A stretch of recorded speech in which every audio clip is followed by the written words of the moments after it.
walaupun saya belum minum obat dari dokter itu, saya udah merasa sembuh, teman-teman. Kan aneh gitu loh. Jadi karena memang nyaman ya, nyaman saya rasakan, akhirnya yang saya rasakan ini yang dari rumah tadi itu ya hilang, teman-teman.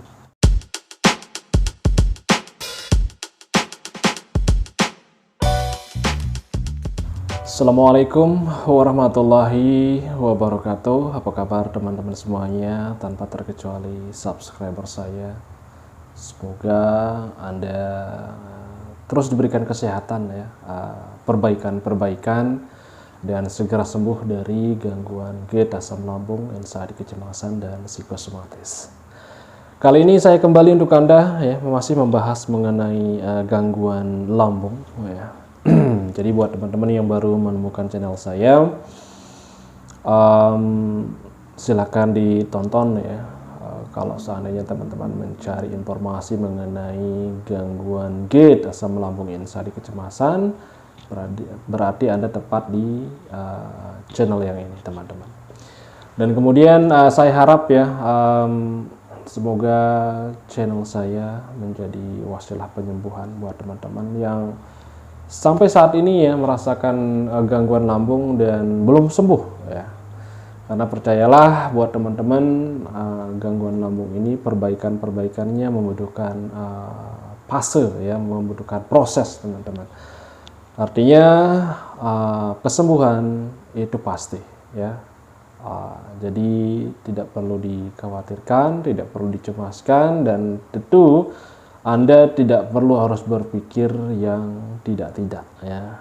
Karena memang kalau kita berpikir yang tidak wajar ya, nanti asam lambung akan terus meningkat dan perbaikan-perbaikan dari gangguan lambung ini akan sulit diatasi, teman-teman. Baik, di video kali ini ya saya akan menyambung kembali video mengenai awal saya serangan lambung pada waktu itu, dan ini adalah versi kedua, teman-teman ya. Dan di sini ada tingkatannya di medium height, teman-teman ya, karena sudah beberapa proses sudah saya lalui pada waktu itu di tahun pertama ya, di gangguan lambung tahun pertama, dan saya ke gangguan lambung di tahun kedua ya, karena memang saya mengalami gangguan ini selama 3 tahun lebih, teman-teman. Nah, semenjak saya mengetahui gangguan ini ya, bahwa gangguan lambung yang saya alami, saya masih bergelut dengan metode sendiri ya, pengobatan sendiri, belum memeriksakan ke dokter secara akurat ya, masih dokter-dokter umum biasa, teman-teman ya. Bahkan ya pada waktu itu ketika ada serangan yang parah ya, seperti panic attack seperti itu, saya hanya dilarikan ke UGD ya. Dan hampir dalam 1 bulan hitungannya itu ya, dalam 1 bulan itu saya pernah dilarikan ke UGD ya 2-3 kali ya dalam 1 bulan. Dan itu yang saya lakukan, teman-teman. Dan bahkan waktu itu ketika saya tidak memiliki uang, justru saya kecemasan, teman-teman. Saya panik. Yang saya pikirkan adalah ketika serangan lambung ini datang lagi, terus persediaan uang tidak ada, ini yang membuat pikiran saya malah tambah cemas, teman-teman. Jadi di dalam pikiran saya ya, siapa akan menolong, dan kemudian kalaupun saya ke dokter, saya tidak punya uang, teman-teman ya. Karena memang di tahun pertama itu alhamdulillah ya, rezeki sisa itu masih, teman-teman ya. Yang saya pikirkan ini tahun kedua dan tahun ketiganya, teman-teman. Nah, di tahun kedua memang persediaan uang sudah menipis ya, karena saya sudah tidak bisa bekerja lagi, hanya bisa berdiam diri di rumah untuk tahap penyembuhan lambung ini, teman-teman. Nah, serangan panic attack ini ya sampai 1 bulan itu kadang-kadang 2 kali, bahkan 3 kali, teman-teman, yang seperti yang saya sampaikan tadi ya. Tentu saya dibawa ke UGD dan saya minta bantuan kepada kakak yang membawa ya, kebetulan rumah saya agak jauh ya sama keluarga yang lain, teman-teman. sedangkan istri saya pada waktu itu masih memiliki baby. Jujur saja ya, terus terang buat teman-teman, saya terkena gangguan lambung ini ketika anak saya masih janin, teman-teman, masih umur 4 bulanan ya. Ini yang derita yang sangat sedih, luar biasa sedih, teman-teman. Kenapa saya tidak bisa menyupport istri sendiri, teman-teman, seperti itu ya. Ini cerita lampau ya, yang saya flashback ke teman-teman. Nah, pada waktu di tahun kedua, saya pada waktu itu ada kegiatan di rumah ya, kegiatan syukuran ya. Padahal pada waktu itu saya masih parah, teman-teman ya. Kegiatan syukuran ya untuk anak yang sudah lahir ya. Udah lahir umur sekitar 10 bulan ya. Kurang dari 10 bulan deh ya, sekitar 6 bulan, teman-teman. Nah, kegiatan syukuran, dan kemudian pada waktu itu ya kembali lagi ya pola makan samburadul karena memang hidangan-hidangan di rumah, teman-teman ya. Nah, seketika pada waktu itu saya kena serangan panic attack plus kelengan, teman-teman. Kelengan yang memang sangat luar biasa. Saya ketakutan, teman-teman ya. Mau jatuh, mau pingsan, saya berpikir saya akan mati pada waktu itu. Dan apa namanya, saya tidak bisa mengendalikan diri ya pada waktu itu ya. Tapi saya tidak mau memperlihatkan ke tamu undangan, teman-teman, pada waktu itu. Tapi memang keringat ya bercucuran ya, karena memang keringat dingin ya. Terus rasa badan gak nyaman seperti itu. Sehingga sampai saya mandi ya di kamar mandi pun saya ketakutan. Itu awal pertama saya mandi, ketakutan di kamar mandi. Anxiety-nya datang, teman-teman. Anxiety-nya timbul. Akhirnya ya kelengan itu berawal dari sana, teman-teman ya. Kelengan ini, dan saya pun bingung, ini kelengan kok bisa seperti ini. Kalau sebelumnya ya, di tahun pertama saya belum mengalami kelengan, teman-teman. Masih bisa apa namanya berjalan biasa ya, cuma hanya muntah-muntah saja di tahun pertama. Nah, di tahun kedua ini tentu kelengan datang ya, berjalan pun tidak bisa, apalagi berdiri, teman-teman, berdiri tidak bisa, teman-teman. Sangat susah sekali ya, karena memang badan saya bergoyang, teman-teman, seperti gempa ya. Saya pernah memvideokan diri saya pada saat saya apa namanya badan saya bergoyang ya. Dan aneh ya, saya rasakan saya tidak menggerakkan kok badan saya bisa bergoyang seperti itu. Nah, terus berlalu, teman-teman, seperti itu ya. Akhirnya saya putuskan untuk pergi ke dokter penyakit dalam ya, karena memang saya rasakan sangat parah sekali, teman-teman, sampai pergelangan tangan saya di sini ya, ini apa rasanya mau putus, teman-teman. Di urat nadi ini mau putus, sakitnya luar biasa. Terus badan gemetar tidak karuan ya. Akhirnya saya registrasi dokter ya. Kebetulan dokter umum, saya pakai dokter umum, dan jam prakteknya bukanya di sekitar sore hari, teman-teman. Nah, jadi di pas maghrib saya dapat jadwal maghrib. Setelah sholat maghrib saya kunjungi ya. Awal-awalnya memang ya seperti yang saya sampaikan ya, teman-teman, anxiety ya, tentu ketakutan, dan menerka-menerka ya, memiliki penyakit yang mematikan, teman-teman ya. Karena memang rasanya seperti mau mati, teman-teman ya. Nah, pemeriksaan ya berjalan pada waktu itu, asisten dokter sampai senyum-senyum ya. Artinya dia sebenarnya mengetahui itu, teman-teman ya. Akhirnya saya dibuat guyon seperti itu biar apa namanya kecemasan saya berkurang.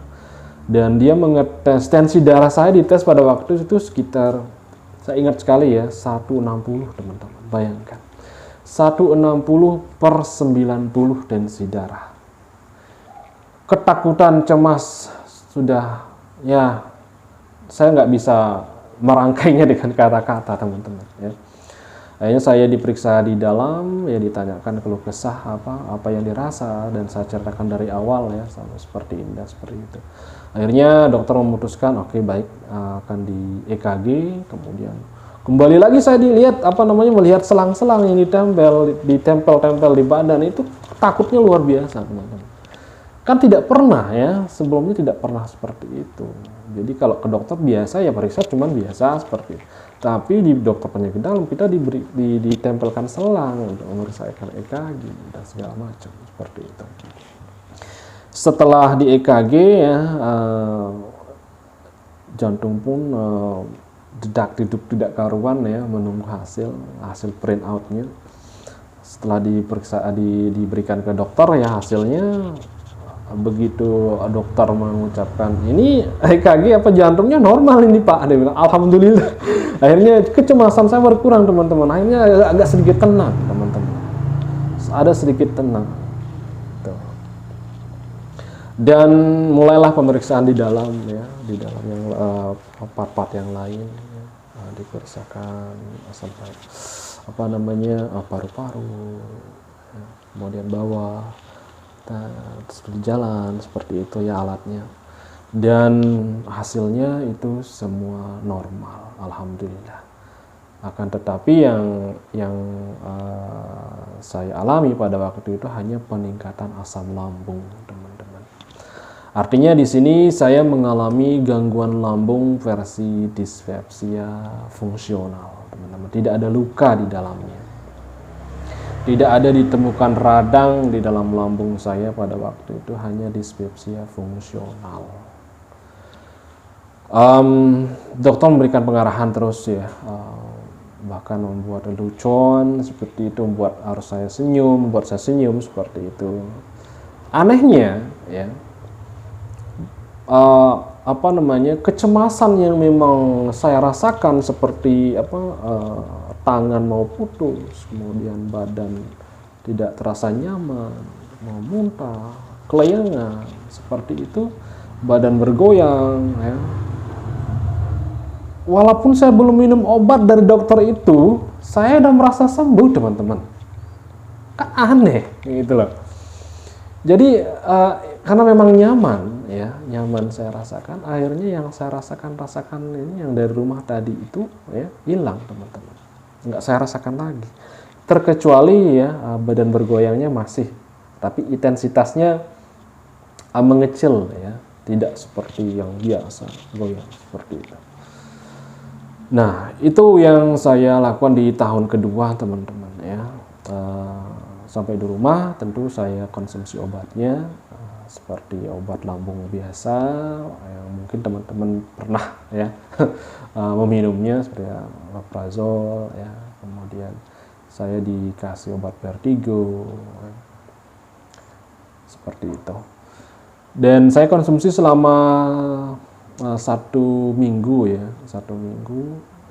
Memang pada waktu mengkonsumsi obat itu tenang, teman-teman, tidak ada sensasi yang dirasakan. Tapi ketika obatnya habis ya, kecemasannya, kelayangannya datang lagi, teman-teman, seperti biasa. Tapi saya coba bertahan, teman-teman ya, karena memang ada input dari dokter pertama ya, pemeriksaan pertama bahwa tidak boleh cemas ya untuk mengatasi gangguan asam lambung. Jadi saya coba meredam kecemasan, tapi karena memang tingkat asam lambungnya tinggi, kemudian metode-metode alami yang belum saya pahami pada waktu itu ya saya tidak lakukan. Ya akhirnya kecemasan itu ya semakin menjadi-jadi seperti itu. Nah, tidak cukup ya di sana ya. Saya merasakan was-was, kelayangan terus ya, setiap hari saya rasakan. Kemudian saya cari informasi di beberapa media sosial ya mengenai gangguan ini, dan menemukan di YouTube ya, menemukan beberapa mentor yang lain yang mengulas tentang gangguan GERD, asam lambung, anxiety, dan psikosomatis, teman-teman. Dan di sini belum sampai ke psikosomatis di tahap di tahun kedua ini, teman-teman, masih di level anxiety. Nah, tentu ya anxiety terus menyerang, panic attack sudah pasti, yang seperti yang saya sampaikan di awal video tadi, dan itu terus saya lalui ya tanpa Saya pernah mencoba beberapa obat alami ya, dari model kunyit dan segala macam. Dan saya membuat ramuan ya. Saya minta inilah apa namanya tetangga karena dia pengalaman. Saya minta tenaga untuk membuatkan saya ramuan yang terbuat dari beberapa ingredient ya, seperti kunyit, daun serai seperti itu. Karena memang saya tidak paham ya. Dan secara logika pun saya tidak main ya, pola pikir saya tidak main pada waktu itu karena saya mengalami gangguan dispepsia fungsional. Akhirnya lambung saya banyak berisi gas, teman-teman. Ramuan ini ya, begitu kita taruh di botol air lah, modelnya air bekas ya, kita taruh di sana. Ketika kita tutup ya, dalam durasi yang lama, begitu kita buka dia bunyinya seperti itu, teman-teman. Nah, ini yang saya tidak perhatikan pada waktu itu. Nah, buat teman-teman ya, mungkin kalau saat ini Anda masih merasakan gas banyak di lambung, hindari ramuan-ramuan seperti itu, teman-teman. Ramuan yang seperti ini itu ya, ketika kita buka botolnya itu berbunyi itu gas, teman-teman. Jadi kita tidak dianjurkan untuk meminum seperti itu. Tapi karena kelalaian saya, karena tidak paham, saya pada waktu minumnya, teman-teman. Dan alhamdulillah ya, pada waktu itu saya tidak minum banyak, hanya setengah botol ya, sekitar 20% lah dari yang saya minum ya, tidak berani terlalu banyak ya, karena saya berpikir saya memiliki gas banyak ya karena asam lambung, kenapa saya harus minum ramuan seperti ini yang mengandung gas seperti itu. Jadi saya hentikan ya pengobatan itu, dan saya melakukan pengobatan biasa seperti kunyit dan yang lainnya, teman-teman. Tapi tidak dicampur, teman-teman ya. Dan bahkan saya mencari obat-obat alternatif lain yang dijual online, teman-teman, karena memang antusias untuk sembuh pada waktu itu. Dan sampai saya beli online ya, tapi efeknya malah lebih parah ya. Apa yang saya dapatkan malah lebih parah yang saya rasakan di tubuh. Jadi percuma ya kita membeli obat semahal apapun, teman-teman ya, semahal apapun kalau mengenai obat lambung atau gangguan dispepsia fungsional, kalau kita tidak barengi dengan pola pikir yang bagus ya, yang kuat, obat mahal itu tidak ada artinya, teman-teman ya, sulit penyembuhannya. Nah, jadi buat teman-teman ya, jangan sampai teman-teman mengalami hal yang sama seperti yang saya alami ya. Saya habis puluhan juta, teman-teman ya. Rumah saya habis, teman-teman, saya jual, teman-teman. Kalau yang pertama saya tidak bisa bekerja, ya, tidak bisa bekerja lagi. Yang kedua terbentur awal corona ya, masih hangatnya corona pada waktu itu, kita di PPKM terus ya, nggak bisa keluar. Gimana mau cari kerjaan, teman-teman ya. Terus kondisi fisik saya lemah pada waktu itu, untuk berjalan aja nggak kuat ya, hanya sekitar tidur saja pada waktu itu ya. Memang di tahun kedua tingkatannya sedikit parah, teman-teman, timbang di tahun pertama. Kalau tahun pertama sih memang aja muntah, mual, pusing, keringat dingin ya. Nah, di tahun kedua dan tahun ketiga ya, ini sangat lebih parah, kelayangannya yang luar biasa, yang membuat saya patah semangat, patah segalanya itu adalah kelayangan ini, teman-teman. Ini adalah sensasi yang sangat luar biasa yang saya rasakan ya. Dan yang kedua itu sesak, napas nggak plong di dada seperti itu. Nah, itu saja ya pengalaman saya mengenai serangan lambung di tahap kedua, dan nanti akan saya sampaikan di tahap ketiga bagaimana cara saya mengatasi terus menerus ya gangguan lambung ini, gangguan dispepsia fungsional ini, sampai saya menemukan tingkat kesembuhan, teman-teman, yang saya rasakan ya. Baik, jika ada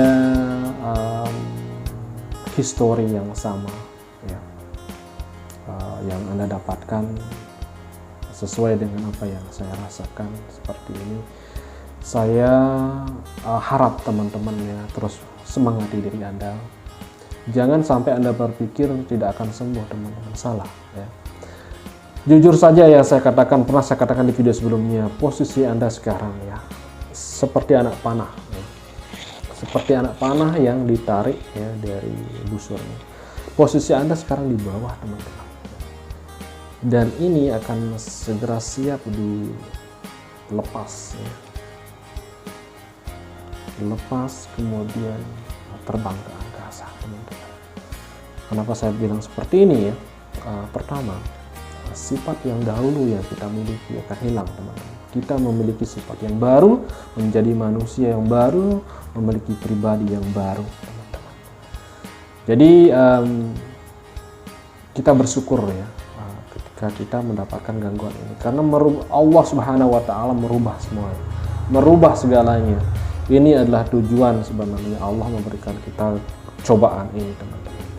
Dan sekali lagi, Allah tidak akan memberikan cobaan kepada hambanya di luar takaran kemampuan hambanya itu sendiri, teman-teman. Maafkan jika ada kata yang salah. Wabillahi taufiq wal hidayah. Assalamualaikum warahmatullahi wabarakatuh.